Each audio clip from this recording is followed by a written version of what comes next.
Today I'm going to share with you my tips for study abroad packing. I studied abroad in Florence, Italy, and honestly it was one of the best experiences of my life.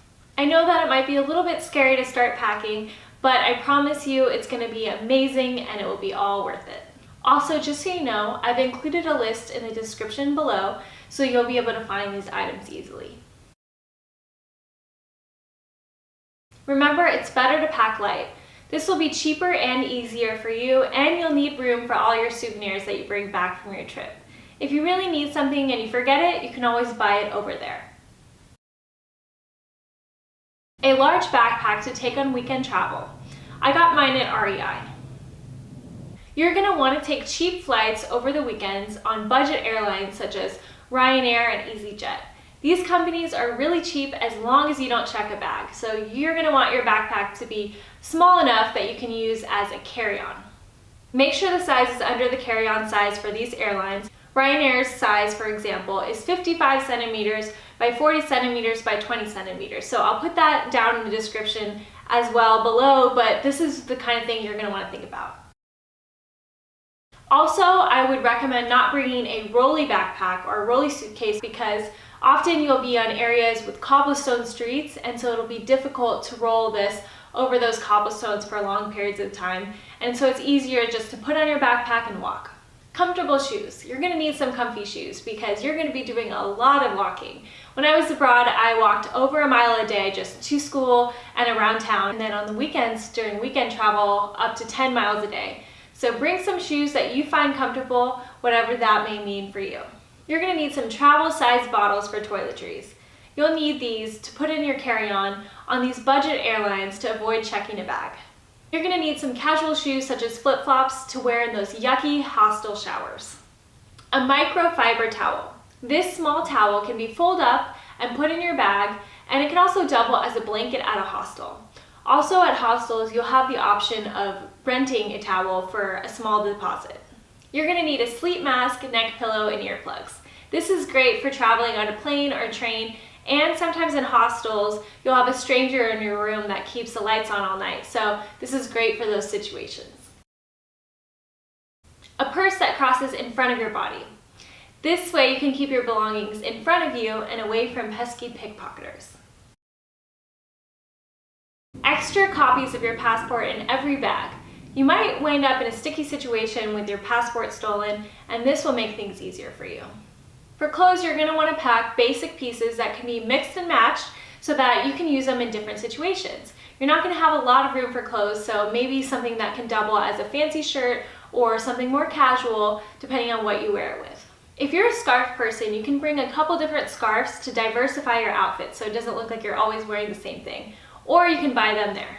A warm jacket, depending on where you're going of course and the time of year, but this is an item that you don't want to have to buy when you're over there, and it's better just to have it and be prepared. And if it's rainy where you're going, you can get a warm jacket that also doubles as a rain jacket. I recommend looking up the weather online before and search what the weather was like last year in your location. Now here are some things to not pack. Don't bring a hair straightener or a curling iron. You can probably live without these items for one semester. If you can't, go ahead and buy it over there. I brought my hair straightener from home and ruined it within the first week by using a converter. Don't bring high heels, especially if you're going to Europe. There are so many cobblestone streets and you'll have to do so much walking to even get to the bar or club that it's not worth it when you get there. But if you really can't live without the high heels, just try and bring one or two. You don't need a lot of pairs. Here are some other tips that might be helpful when you're packing for studying abroad. As far as phones, you have a few options for your phones. If you have an iPhone, you can get your iPhone unlocked, which you would do now in your home country.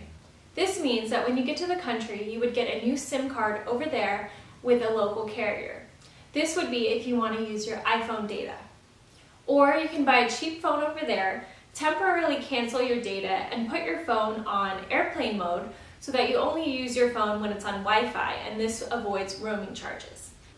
This is what I did. So I used my iPhone as a camera, and I used the little cheap Italian phone for actual calling purposes.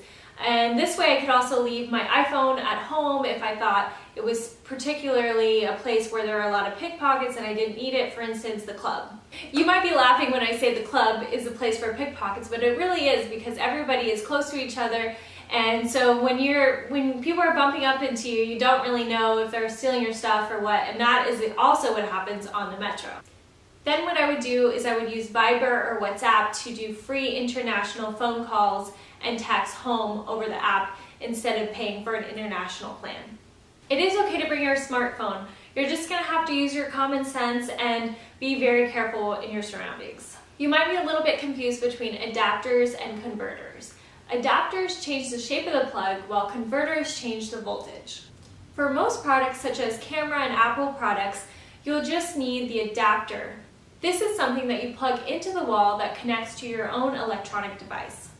If you travel a lot, you can buy a world set of adapters so that when you go to different places, you'll have an adapter for each location.